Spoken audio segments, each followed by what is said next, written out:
Si estás viendo este video sufriendo en silencio en manos de un hombre, quiero que sepas, eres más fuerte de lo que imaginas. Y si yo, con mis 86 años, conseguí cambiar mi destino después de décadas de abuso, traumas y sufrimientos, tú también puedes. Buenos días, mis amores. Me llamo Ana Flores de la Cruz, pero todo el mundo aquí en Pátzcuaro, Michoacán, me conoce como Doña Anita. Tengo 86 años. Hoy, cada marca en mi rostro cuenta una historia, pero vine aquí a contar una en especial, una historia que guardé por 12 años sin nunca haber compartido con nadie. Pero después de recibir tantos mensajes de mujeres pidiendo fuerza, pidiendo valor, decidí que era hora de contar mi verdad. Porque a veces, una necesita escuchar que no está sola, que otras ya pasaron por el mismo infierno y lograron salir vivas. Si me estás viendo ahora, deja en los comentarios de qué ciudad eres. Me emociona saber que mi voz puede llegar tan lejos, llevar esperanza a mujeres que ni conozco.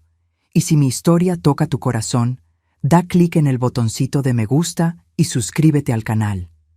Mi nieta dice que eso ayuda a que más mujeres encuentren estas historias de superación. Nací en 1938 en una casita humilde a las orillas del lago de Pátzcuaro, cuando la ciudad aún era solo un punto en el mapa donde las tradiciones purépechas hacían vibrar el corazón del pueblo. Mi padre era pescador, mi madre artesana. Hacía esas muñecas de trapo que los turistas adoran. Éramos 6 hijos compartiendo petate en el mismo cuarto, comiendo pescado con tortillas todos los días, pero con el corazón lleno de alegría cuando noviembre llegaba y la ciudad se llenaba de color para el Día de Muertos. Conocí a Sebastián en 1954 durante una noche del Festival de la Guelaguetza en Oaxaca. Yo tenía 16 años, él 22. Llegó todo importante en el barco de su padre, don Orlando de la Cruz.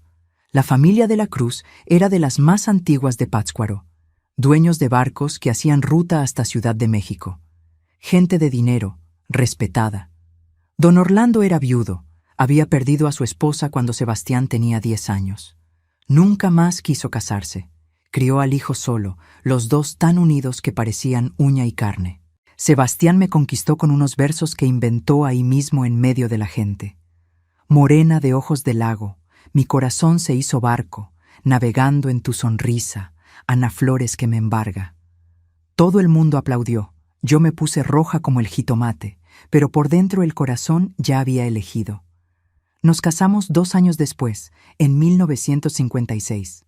Fue boda de gente importante, iglesia llena, fiesta en el club, regalos hasta del presidente municipal. Mi familia humilde se mezcló con la élite de Pátzcuaro, pero don Orlando se portó bien con todos. Era hombre educado, hablaba suave, siempre de traje blanco y sombrero panamá. Sebastián lo idolatraba. Cada gesto del padre era ley. Cada palabra era verdad absoluta. Fuimos a vivir a una casa grande en la calle Hidalgo, frente al lago. Era casona de adobe de esas antiguas, con corredor alrededor donde la brisa pegaba todo el día. Don Orlando vivía en la casa de al lado, las 2 propiedades conectadas por un puente de madera para facilitar las visitas. Para facilitar las visitas, Sebastián explicó, pero no eran visitas, era una extensión de la misma casa. Padre e hijo viviendo como si aún fueran uno solo. Mi suegra, doña Concepción, era segunda esposa de don Orlando. Mujer bonita, mucho más joven que él, venida de Guadalajara. Se casó cuando Sebastián ya tenía 20 años. Nunca pudo tener hijos propios. Era amable conmigo, pero vivía a la sombra de los 2 hombres de la casa, como si fuera más un adorno que persona de verdad. Los primeros años fueron pura miel. Sebastián me consentía, traía regalos de Ciudad de México, me llevaba a los mejores lugares. Tuve mi primer hijo en 1958, Orlando hijo, nombre que ni siquiera necesitó discutirse, ya estaba decidido antes de nacer. Después vinieron Marina en 1960, Sebastián Jr. en 1962 y mi más chica, Mariana, en 1965. Don Orlando era abuelo presente. Demasiado presente. Pasaba más tiempo en nuestra casa que en la suya. Desayunaba con nosotros, comía, cenaba, jugaba con los nietos, opinaba en todo, desde el color del mosquitero hasta dónde inscribir a los niños en la escuela. Sebastián no tomaba una decisión sin consultar al padre primero.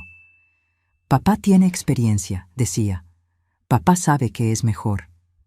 Al principio me pareció bonito ese respeto. Al fin y al cabo, don Orlando había sido padre y madre para Sebastián. Merecía consideración. Pero con el pasar de los años, empecé a notar que no era respeto normal. Era dependencia, era adoración, era algo que se salía de lo natural y entraba en terreno enfermizo. Cuando Marina nació con problema del corazón, los doctores de Pátzcuaro dijeron que necesitaba operarse en el DF. Fui a alistar las cosas para viajar, pero Sebastián me detuvo. Espera que papá regrese del lago para decidir. Regresó 3 días después.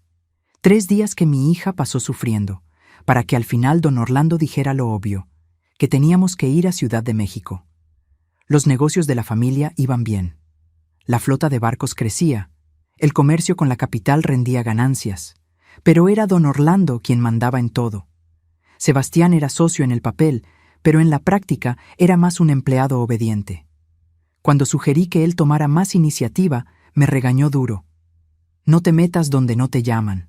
Papá construyó este imperio, él sabe qué hace. Doña Concepción sufría en silencio. Veía al marido más interesado en la vida del hijo que en la propia esposa. Una tarde de calor insoportable la encontré llorando en el patio. «Es difícil competir con un fantasma», me dijo limpiándose las lágrimas. «La primera esposa murió, pero sigue viva en el hijo, y ahora yo tengo que disputar atención con los dos». En 1968, don Orlando tuvo la primera crisis de presión alta. El doctor mandó bajarle a la sal, al trabajo, a las preocupaciones. Sebastián se volvió loco.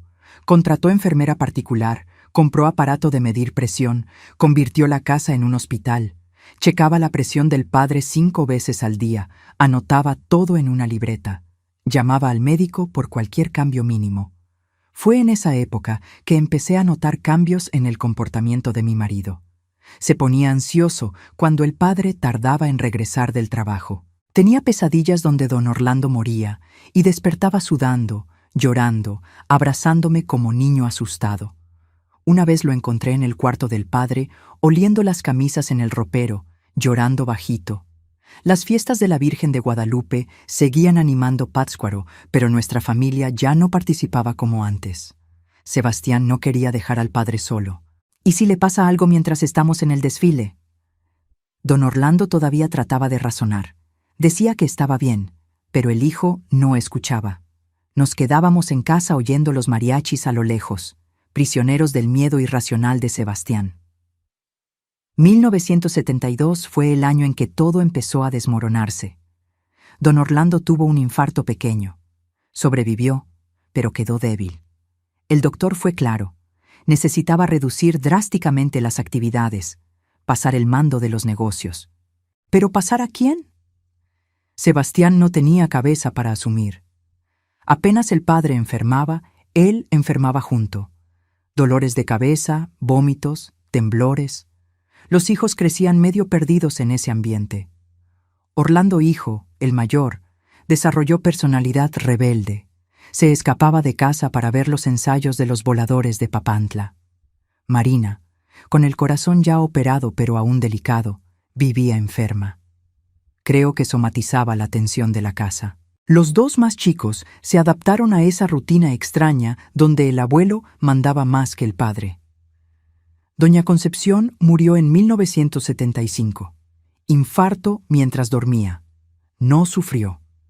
En el entierro, don Orlando lloró, pero era llanto contenido de quien cumple obligación social. Sebastián lloró más por la suegra que el propio marido de ella. Después del funeral, don Orlando prácticamente se mudó a nuestra casa. Solo hasta acostumbrarme a la soledad, dijo. Pero todos sabíamos que sería para siempre. La salud de don Orlando empeoraba año con año. Diabetes se juntó a la presión alta y los problemas del corazón. Las piernas se hinchaban, la vista fallaba, el raciocinio se ponía lento. Pero Sebastián no aceptaba el declive del padre. Buscaba doctores en México, Guadalajara, hasta en el extranjero. Gastamos fortunas en tratamientos experimentales, medicinas milagrosas, promesas vacías. En 1978 vino el diagnóstico que cambiaría todo. Don Orlando tenía Alzheimer. Todavía inicial, pero avanzando rápido. El médico preparó a la familia. Va a olvidar quiénes son ustedes. Va a volverse como niño de nuevo. Puede ponerse agresivo, puede tener alucinaciones. Es una enfermedad cruel. Sebastián no aceptó. Mi padre tiene la mente más brillante que conozco.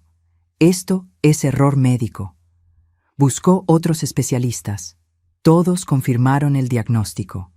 Fue cuando mi marido empezó a dar señales de que la propia cordura estaba por un hilo. Él creó una rutina obsesiva de cuidados. Despertaba de hora en hora para checar si el padre respiraba. Grababa conversaciones para tener pruebas de que don Orlando aún estaba lúcido. Cuando el viejo empezó a olvidar nombres, Sebastián hacía álbumes de fotos, forzaba al padre a mirar, repetía historias antiguas tratando de despertar memorias. Mi madre vino a visitarme en esa época. Todavía vivía en la misma casita humilde donde nací. Vida simple pero tranquila. Se quedó una semana observando nuestra rutina caótica. Antes de irse, me jaló aparte. Hija, ese tu marido está trastornado. Cuando el viejo muera, él va a enloquecer de vez. Ten cuidado. Traté de tranquilizarla. Dije que era fase difícil, pero iba a pasar. Mamá sacudió la cabeza. Hay hombre que no sabe vivir sin padre. Cuando pierde el piso, pierde el juicio junto. No le di mucha importancia en el momento, pero esas palabras quedaron martillando en mi cabeza. El año de 1979 empezó con don Orlando completamente dependiente. No reconocía a nadie, llamaba a Sebastián por varios nombres, me confundía con personas del pasado. Necesitaba ayuda para todo: comer, bañarse, ir al baño. Contratamos enfermeros las 24 horas. Convertimos el cuarto en un mini hospital. Sebastián se deterioró junto con el padre. Adelgazó 15 kilos, desarrolló tics nerviosos, hablaba solo. Pasaba noches en vela al lado de la cama del padre, agarrando su mano, implorando por una señal de reconocimiento que nunca llegaba. Los negocios de la familia se iban al hoyo, pero él no se preocupaba. Solo el padre importaba. Fue un domingo de marzo que encontré a Sebastián en el cuarto del padre, vistiendo la ropa del viejo, mirándose en el espejo. «Me parezco a él, ¿no?», preguntó con sonrisa extraña. «A veces pienso que somos la misma persona». Sentí un escalofrío. Era el presagio de la tormenta que estaba por venir. En mayo, don Orlando tuvo neumonía grave. Los médicos lo desahuciaron. Cuestión de días, tal vez horas. Sebastián entró en negación profunda. Él ya sobrevivió a cosas peores. Va a superar esta también. Pero el viejo cuerpo de 80 años no tenía más fuerzas. Agonizó por 3 días con el hijo al lado, implorando por milagros. Murió en una madrugada de junio, víspera del Festival del Día de Muertos. La ciudad se preparaba para la fiesta, pero en nuestra casa el mundo se había acabado. Sebastián agarró el cuerpo del padre por horas. No dejaba que nadie se acercara. «Solo está dormido», repetía. «Papá siempre despierta, siempre regresa para mí». Necesitaron sedar a mi marido para poder preparar el cuerpo para el velorio. Durante el entierro, él parecía un zombi. Mirada vacía, movimientos automáticos, murmurando palabras incomprensibles. Cuando el ataúd bajó a la fosa, él trató de brincar atrás. Los hombres lo detuvieron. Esperneó, gritó, lloró como niño. Regresamos a casa en silencio. Sebastián se encerró en el cuarto que fue del padre. Se quedó ahí por horas sin responder cuando tocábamos a la puerta. Era como si parte de él hubiera sido enterrada junto con don Orlando. Al día siguiente, la ciudad explotaba en fiesta. Las calles se llenaban de color para el Día de Muertos. Música de mariachis resonaba por todos lados. Pero nuestra casa era una tumba. Sebastián deambulaba por los cuartos como alma en pena, buscando al padre en los rincones, llamándolo. Fue al tercer día después del entierro que lo peor sucedió. Yo estaba en la cocina cuando escuché gritos viniendo de la casa vecina donde había vivido don Orlando. Corrí para ver qué era. La puerta estaba abierta. Entré llamando a Sebastián. Lo que vi en ese cuarto me persigue hasta hoy. Cuando entré en la casa de don Orlando esa tarde de junio, el olor a naftalina y medicina todavía impregnaba el aire. Sebastián estaba en el cuarto principal, usando el pijama del padre muerto, acostado en la cama de él. Pero no era eso lo que me heló la sangre. Era lo que estaba haciendo con mi madre. Mamá se había quedado unos días más después del entierro para ayudarme. Corazón bueno de más, como siempre fue. Estaba ahí encogida en el rincón del cuarto, el vestido rasgado, marcas rojas en el cuello, llorando bajito mientras mi marido, completamente trastornado, gritaba que ella era doña Fátima, primera esposa de don Orlando, muerta hacía más de 30 años. «¡Regresa conmigo, Fátima!», berreaba con ojos vidriosos sin ver la realidad. «Sé que fingiste la muerte para huir con ese vendedor ambulante, pero ahora Orlando murió. Podemos estar juntos». Corrí a socorrer a mi madre. Sebastián me empujó con fuerza que nunca pensé que tuviera. Me pegué en la espalda contra la cómoda, tirando portarretratos antiguos. El ruido pareció despertar algo en él. Me miró confundido, después a mi madre en el piso, como si no entendiera qué estaba pasando. «¿Ana?», llamó mi nombre por primera vez en días. ¿Qué hice? Ayudé a mamá a levantarse. Temblaba toda. Apenas podía mantenerse de pie. La marca de las manos de él en el cuello de ella ya empezaba a amoratarse. Pero lo peor eran los ojos. El terror mezclado con lástima, como quien ve un animal feroz que no tiene culpa de ser fiera. «Ven, mamá», dije agarrándola firme. «Vamos a nuestra casa». Sebastián trató de seguirnos, pero cerré la puerta con llave. Se quedó del otro lado golpeando, llorando, implorando perdón por algo que ni recordaba bien haber hecho. Llevé a mamá a mi cuarto, limpié las heridas, le di agua con azúcar para calmarla.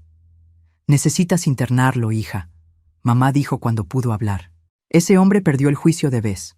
Hoy fui yo, mañana puede ser tú o peor, una de las niñas».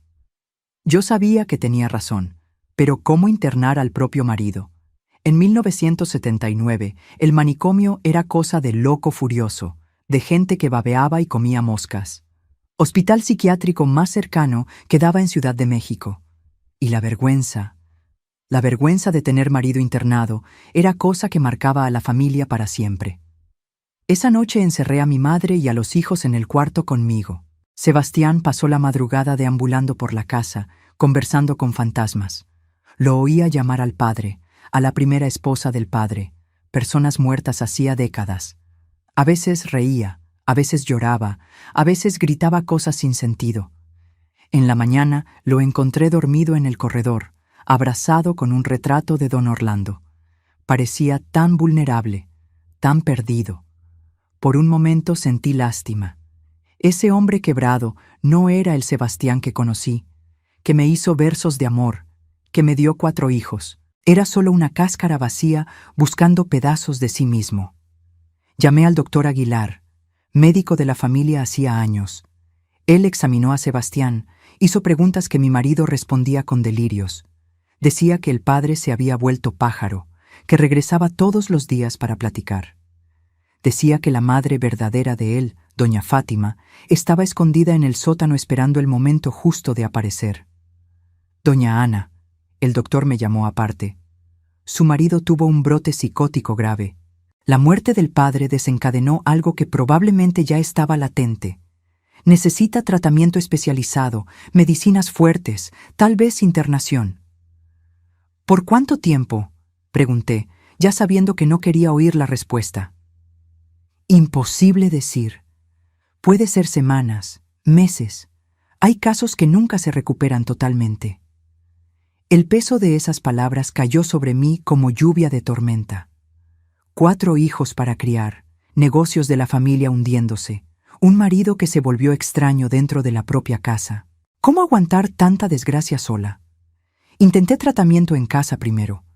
El doctor Aguilar recetó calmantes fuertes, antipsicóticos que dejaban a Sebastián dopado pero controlado. Contraté un enfermero para ayudar, hombre fuerte por si necesitaba contener crisis. Pero las medicinas solo tapaban el problema. Una tarde, Sebastián despertó de la sedación más agitado que nunca.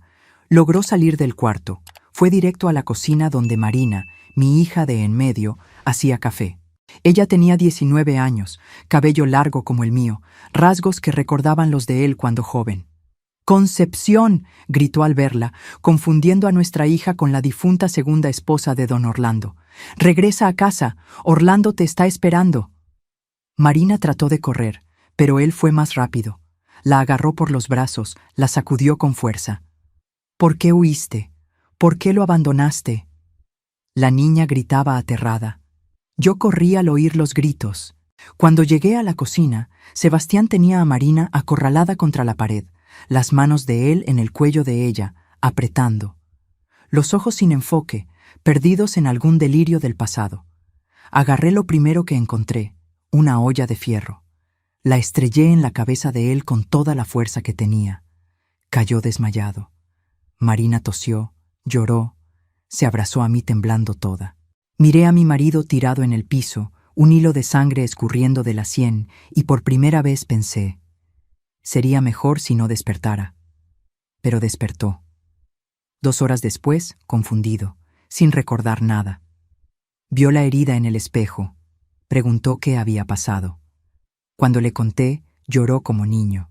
Pidió perdón de rodillas, juró que nunca más lastimaría a nadie. Imploró que no lo abandonara. «Necesito ayuda, Ana», sollozaba. «No puedo controlar lo que pasa. Es como si otras personas tomaran mi cuerpo, hicieran cosas que yo jamás haría». Esa noche tomé la decisión más difícil de mi vida. Llamé al Hospital Psiquiátrico de México. Marqué internación. Preparé una maleta pequeña con ropa básica, productos de higiene, la foto nuestra de la boda que a él tanto le gustaba.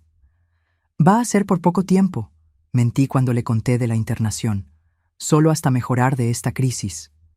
Él aceptó resignado, como borrego yendo al matadero.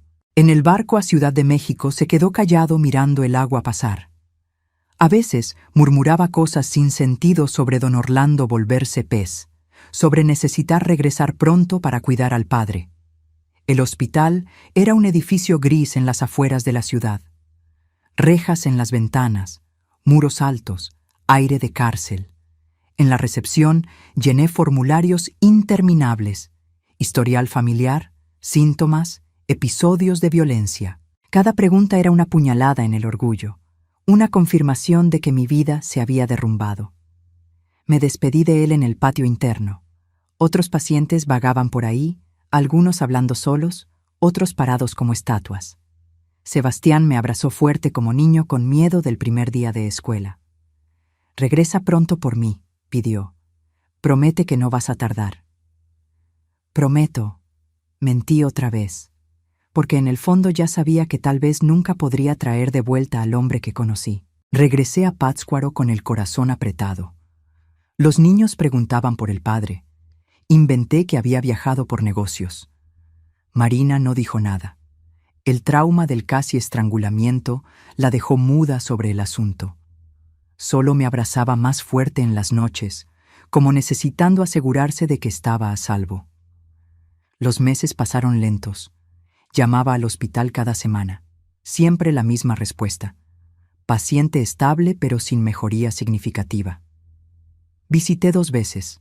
La primera, Sebastián me reconoció, lloró, imploró para regresar.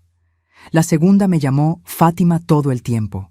Preguntó si había traído a Orlando para visitarlo. El dinero se acababa rápido. Hospital privado costaba una fortuna. Medicinas importadas más todavía. Vendí barcos de la empresa, despedí empleados, hice lo que pude para mantener los gastos. Pero era como tratar de vaciar el lago con cubeta rota. Fue cuando descubrí las deudas. Sebastián había pedido préstamos escondidos en los últimos meses.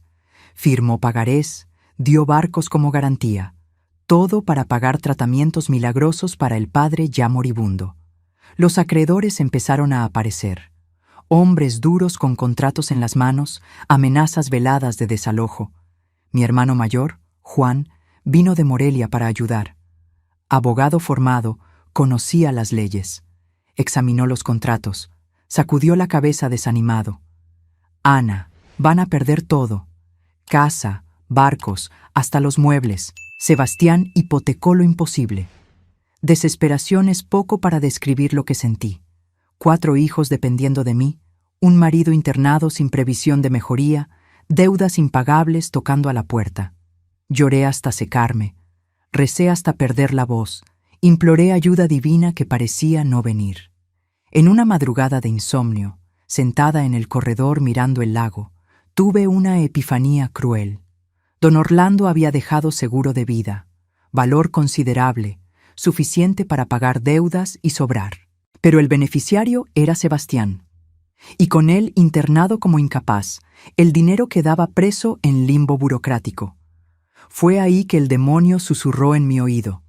Si Sebastián muriera, el seguro pasaría a mí como esposa.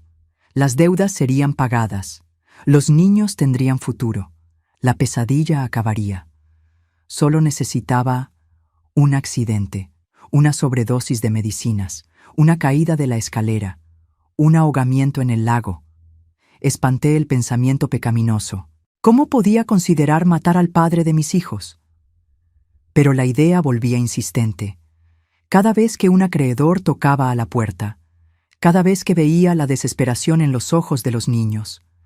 Fue entonces que recibí la última visita de mi madre. Estaba más vieja, más encorvada, pero los ojos todavía agudos.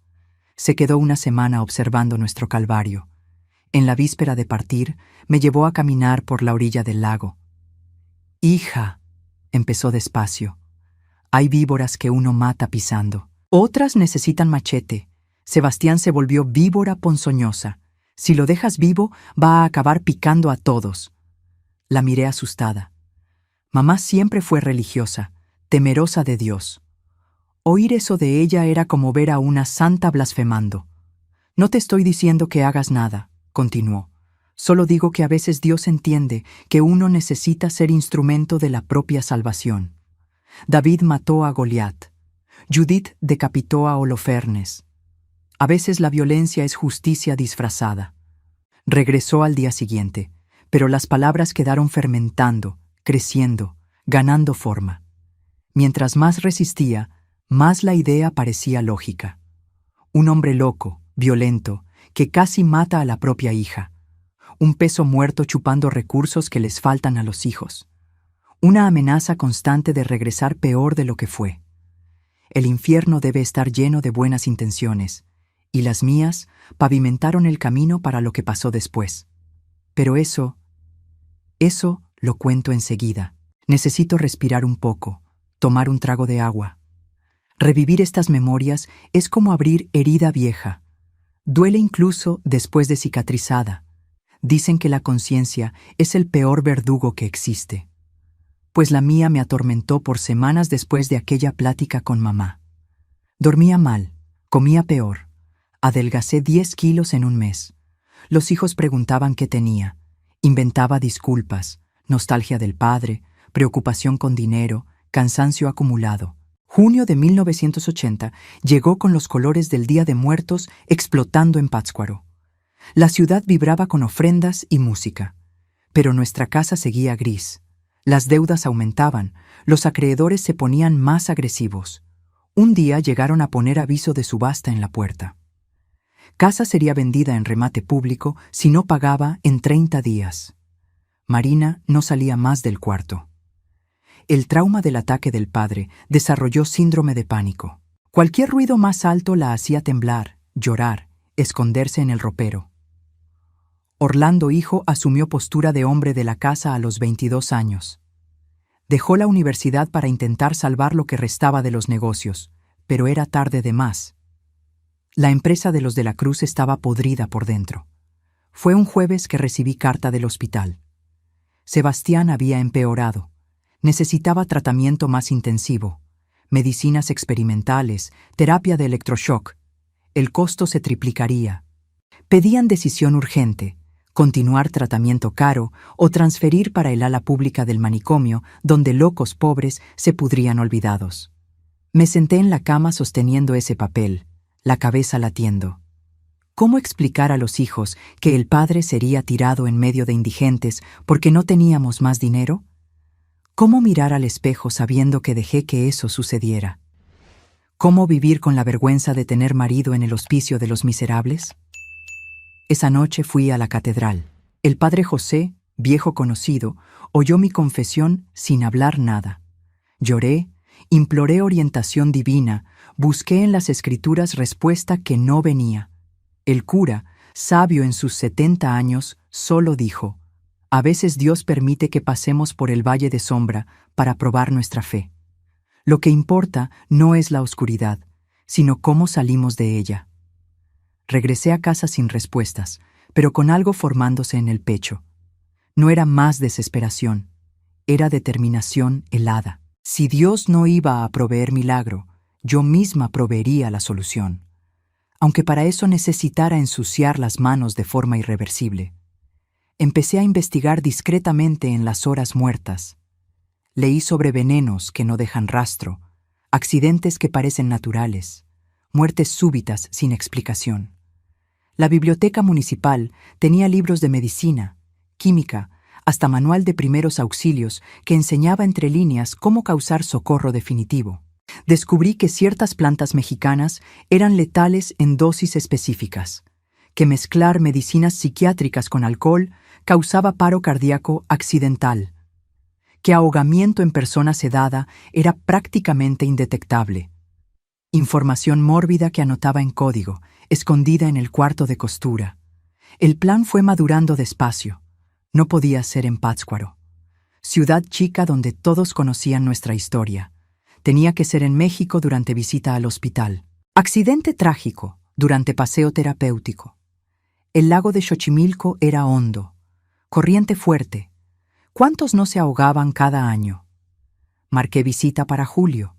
Dije a los hijos que intentaría nueva plática con médicos sobre tratamiento más barato. Preparé bolsa con ropa ligera, documentos y en un compartimiento secreto, frasco de sedante líquido fuerte que había sobrado de los tratamientos en casa. El viaje en camión duró 12 horas. Me quedé en la ventana mirando el paisaje pasar, ensayando mentalmente cada detalle. Llegaría al hospital, convencería a médicos de liberar a Sebastián para paseo supervisado. Aire fresco le hace bien, argumentaría. Iríamos hasta Xochimilco, lugar público pero con tramos aislados. El resto sería cuestión de oportunidad y valor. Ciudad de México me recibió con calor que raja el pavimento. Tomé camión para el hospital sudando frío por dentro, fuego por fuera. En la recepción llené formularios, mostré documentos, sonreí para enfermeras como esposa dedicada que era. Mentira tiene patas cortas, pero las mías necesitaban solo unas horas. Sebastián estaba en el ala intermedia. No era de los peores, pero lejos de estar bien. Cuando me vio, tuvo momento de lucidez. «Ana, viniste». Me abrazó como náufrago abraza tabla de salvación. Por instante vacilé. Ese era el hombre que amé, padre de mis hijos, compañero de 2 décadas. Pero entonces, él miró por encima de mi hombro y preguntó: «¿Dónde está papá? ¿Vino contigo?». La lucidez se fue rápido como llegó. Pasé 3 horas oyendo delirios sobre don Orlando estar vivo, viviendo en el fondo del lago, mandando recados a través de ajolotes mágicos. El médico responsable, doctor Cerqueira, era hombre cansado que ya había visto demasiado. Expliqué sobre situación financiera, imploré alternativas. Él fue honesto.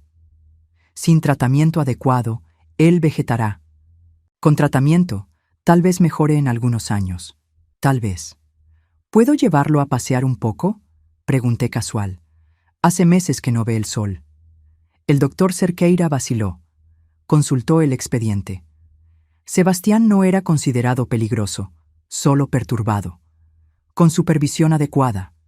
2 horas máximo. Firmé término de responsabilidad. Firmé con mano firme. Sentencia de muerte disfrazada de paseo. Pecado mortal camuflado de acto de misericordia. Ayudé a Sebastián a cambiar el pijama hospitalario por ropa de calle. Estaba flaco, barbudo, oliendo a medicina y desesperanza. pero sonreía feliz con la libertad temporal. Tomé taxi hasta Xochimilco. Época de secas dejaba orillas expuestas, pero agua seguía profunda metros adelante. Turistas tomaban fotos, vendedores ambulantes ofrecían elotes, niños jugaban en la arena. Escenario perfecto para que tragedia pareciera accidente. Nos sentamos en una banca sombreada. Sebastián hablaba sin parar sobre infancia con don Orlando, pescas en el lago, fiestas de santo que ni recordaba bien. Compré agua de Jamaica. Esperé momento justo para añadir sedante. Pero la mano temblaba, conciencia gritaba, corazón disparaba. ¿Sabes que soñé contigo anoche?, dijo de repente, lúcido. Estábamos jóvenes otra vez, bailando en la fiesta de la Virgen de Guadalupe. Usabas vestido de cuadros que tu mamá cosió. ¿Te acuerdas? Recordaba. Primera fiesta que fuimos juntos, todavía de novios. Él había pisado mi pie durante el baile, pedido 1000 perdones, comprado churros para compensarme. Éramos felices entonces. Futuro por delante, amor en los ojos. El recuerdo me quebró. Empecé a llorar, sollozar, temblar toda. Sebastián me abrazó torpe, confundido con mi desesperación. No llores, Anita. Todo va a estar bien. Papá siempre decía que Dios cuida de quien se ama. Fue la mención de don Orlando que me trajo de vuelta al presente. Recordé a Marina temblando en el ropero. Mamá con marcas moradas en el cuello. Casa hipotecada. Hijos sin futuro. El amor se había transformado en cadena prendiendo a todos nosotros a un enfermo mental que no mejoraría nunca. Me levanté decidida. Vamos a caminar un poco. Él concordó animado, feliz con el programa simple. Fuimos hasta el tramo más aislado de la orilla, donde rocas grandes creaban pozas naturales en la marea baja. Local perfecto. Agua honda allá. Corriente fuerte. Pocas testigos. Mira, ajolote. Sebastián apuntó para el medio del lago. No había ajolote ninguno, pero fingí ver. Era la señal que esperaba. Cuando él se inclinó para ver mejor, saqué el frasco del bolso. Bastaba verter en su boca durante alguna distracción. Esperar somnolencia, ayudar a resbalar en las piedras mojadas. Pero la mano seguía paralizada. Demonio susurraba, hazlo ya. Ángel gritaba, ¡no mates! Conciencia se debatía entre los dos. Sudor escurría frío por la espalda. Piernas bambas apenas sostenían el cuerpo. Ana, ¿estás bien? Sebastián percibió mi estado. Estás pálida, temblando. Mejor sentémonos un poco. Me llevó de vuelta a la banca. Se sentó a mi lado, pasó el brazo por mis hombros. Por momento, olvidó locura. Fue solo marido cuidando de esposa. La ternura inesperada me desarmó completamente. No puedo hacer esto, murmuré. ¿Hacer qué? Nada. Delirio mío. Nos quedamos ahí hasta que el sol empezó a bajar. Él se durmió en mi hombro. Respiración tranquila de quien no carga culpa. Miré el frasco en el bolso por última vez. Después lo agarré y lo tiré al lago. Vi hundirse y llevar junto el plan diabólico que casi ejecuté. Regresamos al hospital al final de la tarde. Devolví a Sebastián a los enfermeros. Firmé papeles. Agradecí la oportunidad. El doctor Cerqueira informó que la semana siguiente sería transferido para el ala pública por falta de pago. Asentí resignada. No mataría a mi marido, pero tampoco podía más pagar tratamiento imposible. Me despedí con beso en la frente. Él sonrió, saludó, volvió a sus fantasmas internos.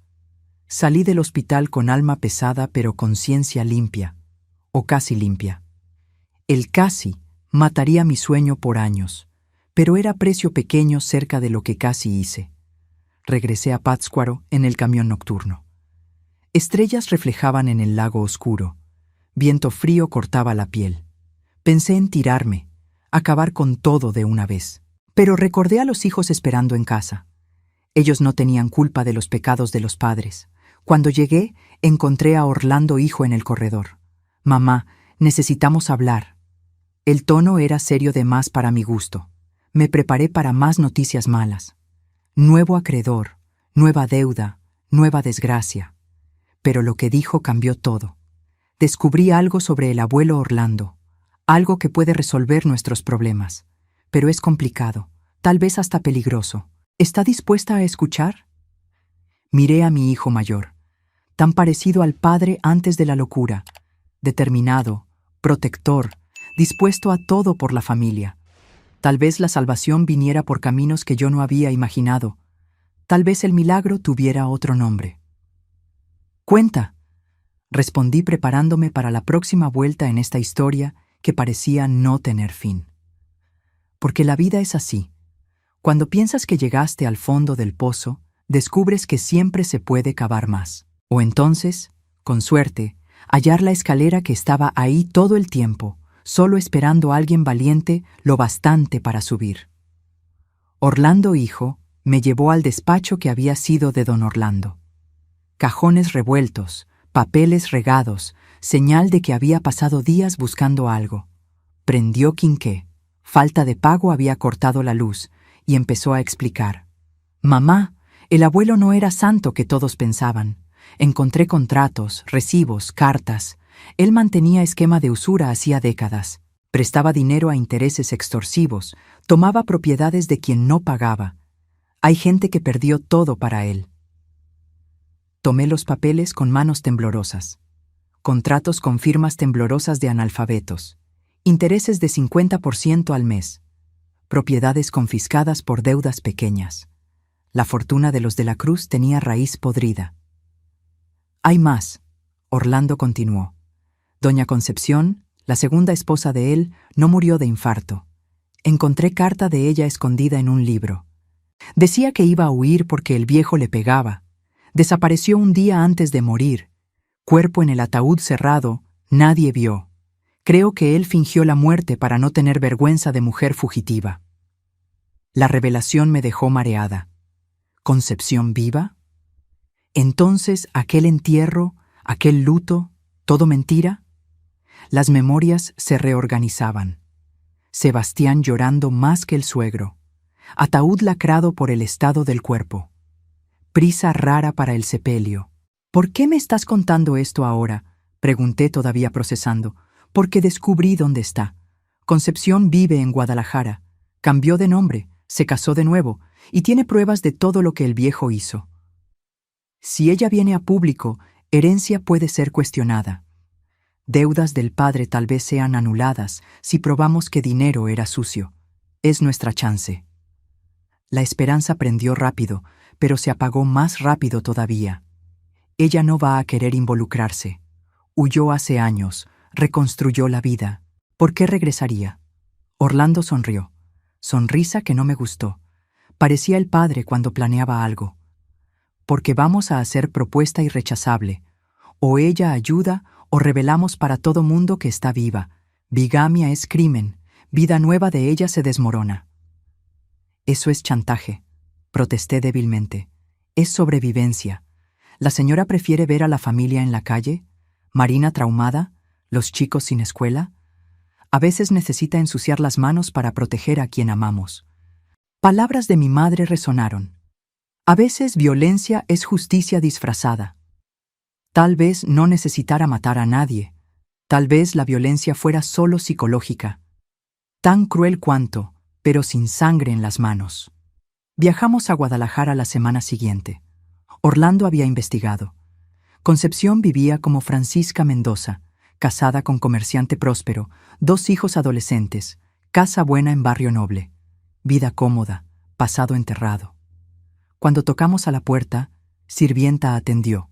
Dijo que patrona no recibía sin cita. Orlando mostró foto antigua. Concepción al lado de don Orlando, sonrisa forzada de mujer infeliz. Dile que es sobre el primer marido de ella. Va a querer recibir. Minutos después, estábamos en la sala lujosa. Concepción entró despacio, envejecida pero reconocible. Cuando vio la foto en la mano de Orlando, perdió el color. Se sentó pesadamente en el sillón. «Siempre supe que este día llegaría», susurró. «¿Qué quieren?» Expliqué la situación. Sebastián loco, deudas impagables, hijos sin futuro. Ella escuchaba callada, lágrimas escurriendo discretas. Cuando mencioné los documentos que Orlando halló, se animó. «Tengo pruebas peores», reveló. Diario de él confesando crímenes, fotos de mujeres que él usaba como pago de deudas. Escondí antes de huir, caso necesitara defenderme. Nunca imaginé que servirían para esto. ¿Nos vas a ayudar?, pregunté esperanzada. Ella vaciló. Miró la puerta donde risas de adolescentes venían de la cocina. Sus hijos nuevos que no conocían a la madre anterior. Si hago esto, mi vida aquí acaba. Marido no sabe del pasado. Hijos piensan que soy viuda del primer matrimonio. ¿Cómo explicar que fingí la propia muerte? No necesitas contar todo, Orlando argumentó. Solo que eras casada antes, huiste de marido violento. Documentos prueban crímenes de él, no hablan de la muerte falsa. Ella ponderó largamente. Por fin suspiró resignada. Pasé 20 años con miedo de que él me encontrara. Ahora que murió, tal vez sea hora de enterrar el fantasma de Bess, pero tengo condiciones. Las condiciones eran simples. Identidad de ella preservada al máximo. Proceso sería movido por nosotros usando pruebas proveídas por fuente anónima. Ningún contacto después de entregar documentos. Concordamos con todo. 3 días después, ella apareció en el hotel con maleta pesada. Dentro, tesoro más valioso que oro. Cuadernos de contabilidad paralela, contratos ilegales, confesiones escritas de propio puño por don Orlando. Hasta fotos comprometedoras de él con varias mujeres, algunas claramente menores de edad. Nunca conté esto a nadie, Concepción dijo entregando la maleta. Pero él era monstruo. Empezó sutil, celos, control. Después vino violencia física. Cuando amenazó prestar mi cuerpo para saldar deuda de cliente, huí. Dejé todo, cambié todo. Vivía escondida por años. Abracé a aquella mujer valiente que compartió conmigo dolor de haber sido propiedad de hombre cruel. Prometimos nunca revelar su localización, nunca buscar de nuevo. Ella partió aliviada, fantasmas del pasado finalmente exorcizados. De vuelta a Pátzcuaro, busqué al licenciado Raimundo Nieves, mejor abogado de la ciudad. Él examinó documentos, ojos creciendo a cada página. Esto es dinamita pura. Don Orlando era criminal. Con estas pruebas, muchas deudas son anulables. Y más, Estado puede tener que pagar indemnización por complicidad. Delegados, jueces, todos sabían y nada hicieron. Proceso fue protocolado en agosto de 1980. Ciudad entera hirvió con el escándalo. Familias perjudicadas por don Orlando aparecieron a montones. Viudas que perdieron casas, huérfanos que quedaron sin herencia, comerciantes quebrados por usura. El santo don Orlando viró demonio don Orlando de la noche al día. Las deudas de Sebastián empezaron a caer una por una. Jueces anulaban contratos, consideraban pagos como restitución de robos anteriores. Acreedores que eran cómplices de don Orlando desaparecieron con miedo de ser procesados también. En octubre, victoria mayor. Estado reconoció responsabilidad parcial, pagó indemnización sustancial por omisión de las autoridades ante crímenes continuados. Dinero suficiente para saldar lo que restaba de deuda y sobrar capital para recomenzar. Pero yo quería más que dinero. Quería justicia poética. Durante investigaciones, descubrí que don Orlando tenía casa secreta donde llevaba amantes. Lugar apartado, orilla del río. Nadie sabía ser de él. Estaba abandonada desde su muerte, tomada por la maleza. En una madrugada fui hasta allá sola. Casa en ruinas pero estructura firme. Dentro, muebles empolvados, cama de matrimonio con sábanas podridas. Lugar de pecado esperando penitencia. Tuve idea que pareció mensaje divino, o diabólico, difícil distinguir cuando desesperación guía las acciones. Regresé al día siguiente con galones de gasolina. Regar líquido inflamable fue ritual de purificación. Cada cuarto recibió su dosis, cada mueble su porción de combustible. Por último, la cama donde don Orlando profanaba mujeres desesperadas. Encendí cerillo con mano firme.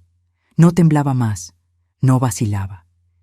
Tiré en la cama y vi fuego nacer, crecer, devorar. En minutos casa entera ardía. Llamas lamían cielo nocturno.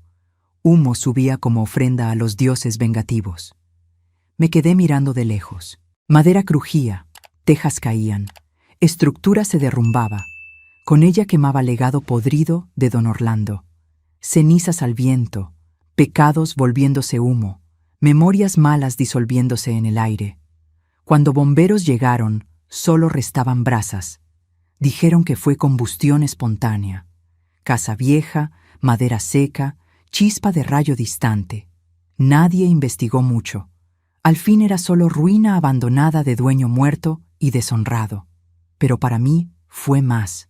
Fue cremación simbólica de años de sufrimiento. Sebastián nunca puso fuego en casa real por accidente o locura, pero yo quemé voluntariamente templo de la perversión. Justicia tiene muchas caras, y aquella noche mostré la mía. Diciembre trajo última jugada. Sebastián sería transferido para manicomio público en breve. Fui visitarlo. Decisión tomada sobre futuro de él. Encontré hombre marchito, acabado. Locura había consumido lo poco que restaba. No reconocía a nadie. Hablaba con muertos, veía fantasmas en cada rincón. Médicos dijeron que deterioro era irreversible. Mejor sería si Dios se lo llevara. Doctor Cerqueira comentó sin percibir peso de las palabras. Está sufriendo sin ni saber que sufre. Familia sufriendo por tabla. A veces muerte es misericordia. Asentí silenciosamente. Pero Dios parecía sordo a los pedidos. O tal vez esperaba que yo fuera instrumento de la propia plegaria. En la víspera de la transferencia para el manicomio, hice última visita. Sebastián estaba sedado, durmiendo inquieto. Enfermera informó que dosis de calmante habían sido aumentadas. Paciente muy agitado últimamente. Me quedé sola con él en el cuarto. Hombre que amé, que me dio hijos, que me hizo sufrir. Cáscara vacía donde el alma ya había partido hace tiempo. Respiración difícil de tanta medicina. Corazón cansado de cargar cuerpo inútil. Agarré almohada extra de la cama de al lado. No planeé, no pensé. Manos actuaron solas, guiadas por misericordia o maldad. Coloqué sobre el rostro de él. Apreté con fuerza de décadas de dolor acumulado. Él no luchó. Sedado de más para reaccionar. Débil de más para resistir. Segundos que parecieron horas hasta que respiración paró. Cuerpo relajó. Tormento finalmente acabó. Quité almohada. La puse en el lugar. Acomodé el cuerpo de él. Cerré ojos que ya estaban cerrados. Besé frente fría en una despedida que debía haber pasado años antes. Llamé a la enfermera. Creo que él partió. Estaba durmiendo. Paró de respirar. Ella checó signos vitales. Confirmó el deceso. Médico vino, examinó superficialmente. Paro cardíaco, común en pacientes con tanta medicación. Nadie cuestionó. Nadie investigó. Hombre loco muere. Mundo sigue girando. Certificado de defunción. Muerte natural por falla cardíaca. Mentira piadosa para verdad cruel. Murió por misericordia de esposa cansada. Enterramos a Sebastián al lado del padre que él tanto amó. Poética justicia. Juntos en la muerte como fueron en vida. Hijos lloraron. Yo sequé lágrimas que no venían. Luto por fuera, alivio por dentro. Peso que cargaba hacía años, finalmente en el ataúd. Cura rezó sobre pecados perdonados, vida eterna prometida. Pensé si incluía asesinato piadoso. Si Dios entiende desesperación de mujer en el límite, respuesta vendrá en mi propio juicio final. Pero aquel día, volviendo del cementerio, sentí algo que hacía años no sentía. Libertad. Casa salva, hijos seguros, futuro posible. Precio pagado en sangre y fuego. Conciencia pesada pero familia protegida. A veces violencia es justicia disfrazada. A veces muerte es liberación. A veces mujer necesita ser verdugo para dejar de ser víctima. No me enorgullezco de lo que hice, pero haría de nuevo, porque entre santidad y sobrevivencia elegí vivir, y viví. El día después del entierro de Sebastián fue el primer día de mi nueva vida, Desperté sin el peso del miedo, sin la angustia de visitas al hospicio, sin deudas imposibles tocando a la puerta. Por primera vez en años, el sol entrando por la ventana parecía realmente iluminar, no apenas clarear. Marina fue la primera en percibir el cambio. «Mamá, estás diferente», comentó en el desayuno. «Pareces más ligera». Si ella supiera cuánto costó esa ligereza, tal vez no la hallara tan bonita. Pero hijos no necesitan cargar pecados de los padres. Cada generación merece su chance de inocencia. Con el dinero de la indemnización del Estado y la venta de algunas propiedades recuperadas, reorganicé la vida. Primero, tratamiento psicológico para Marina. Encontré psicóloga en Ciudad de México especializada en traumas. La llevaba una vez al mes. Poco a poco, mi niña volvió a sonreír, salir del cuarto, vivir. Orlando hijo retomó los estudios. Lo mandé al DEF, Facultad de Derecho en la UNAM. «Quiero que seas abogado honesto», dije en la despedida. «Que uses la ley para proteger, no para explotar». Él entendió el recado. Abrazó fuerte, prometió honrar el nombre de la familia del modo correcto. Los dos más chicos continuaron en Pátzcuaro, pero en escuela privada ahora. Uniforme planchado, material completo, lunch que no era solo tortilla con frijoles. Pequeños lujos que parecían milagros después de tanta privación. Reabrí algunos negocios de la familia de la Cruz, pero diferente. Nada de usura, explotación, contratos leoninos. Barcos hacían transporte honesto, precios justos, trato digno a los indígenas. Intentaba limpiar nombre que don Orlando había ensuciado por décadas. 1982 trajo festival del 50 aniversario del Día de Muertos en Pátzcuaro. Por primera vez desde la locura de Sebastián, participamos de verdad. Me vestí de Catrina con orgullo, llevé a los hijos al desfile, cantamos canciones hasta amanecer. Marina bailó por primera vez en años, girando con vestido que ella misma eligió. Fue en ese festival que conocí a doña Raimunda Teixeira, mujer fuerte de 60 años, viuda hacía 10. Crió 6 hijos sola vendiendo artesanía. Nos sentamos juntas viendo las ofrendas, empezamos a platicar. Ella contó que marido murió en accidente en el lago, borracho, violento. Cayó de la canoa en una noche oscura. Nadie vio caer, dijo con mirada significativa, pero todo mundo vio las marcas que él dejaba en mí. Cuando hallaron el cuerpo, ciudad entera fingió tristeza. Yo fingí más que todos. Entendí entre líneas. ¿Cuántas de nosotras, mujeres mexicanas, cargábamos secretos parecidos? ¿Cuántas viudas aliviadas? ¿Cuántos accidentes providenciales? ¿Cuántas justicias por las propias manos? Nos volvimos amigas. Raimunda me presentó otras mujeres, costureras, lavanderas, maestras, comerciantes, todas con historias de superación, algunas con secretos susurrados apenas entre iguales. Formamos grupo informal. Nos encontrábamos para tomar café, bordar, platicar. Le llamábamos Club de las Comadres, pero era más que eso. Era red de apoyo, protección mutua, solidaridad silenciosa. Cuando aparecía mujer con ojo morado en el mercado, una de nosotras se acercaba, ofrecía ayuda. Cuando marido violento desaparecía misteriosamente, nadie hacía preguntas. 1985 llegó con democracia volviendo a México. Esperanza en el aire, cambios posibles. Marina se casó con muchacho bueno, hijo de comerciante español. Hice fiesta bonita pero discreta. Exageros atraen envidia, envidia atrae desgracia. En la boda, mi madre apareció, 80 años en las espaldas, todavía lúcida, todavía perspicaz. Me jaló aparte durante la fiesta. ¿Estás en paz ahora, hija?, preguntó mirándome a los ojos. Estoy, mamá. Hice lo que necesitaba. Ella asintió despacio. Secreto de mujer es tumba de hombre. Guárdalo bien guardado. Murió al año siguiente. Llevó para la tumba cualquier sospecha sobre el fin de Sebastián. Años fueron pasando. Orlando hijo se graduó. Volvió a Pátzcuaro, abrió despacho.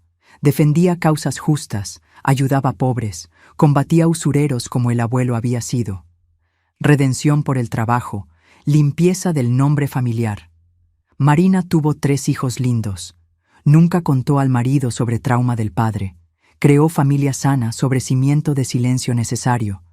Los otros hijos también siguieron caminos propios. Maestra, médico, comerciante honesto. Yo continué con pequeños negocios, ayudando en el club de las comadres, siendo abuela presente. Pero principalmente me volví consejera no oficial de mujeres en situación difícil. ¿Cuántas vinieron a llorar en mi cocina? Contar sobre maridos violentos, mostrar moretones escondidos. Siempre ofrecía té de hierbas calmantes, pan de muerto, hombro amigo. Y a veces, solo a veces, cuando el caso era extremo, cuando no había salida legal, susurraba conocimiento antiguo sobre plantas de la sierra, mareas del lago, accidentes que suceden. Nunca incentivé directamente. Solo compartía información, como receta de mole pasada entre amigas. Lo que cada una hacía con el conocimiento era decisión personal, peso individual. Pero curiosamente, Pátzcuaro tuvo brote de viudas aliviadas en los años 80 y 90. 2003 trajo discusión sobre violencia doméstica en el Congreso. Tarde para mi generación, pero esperanza para las nuevas. Participé en charlas, reuniones, campañas.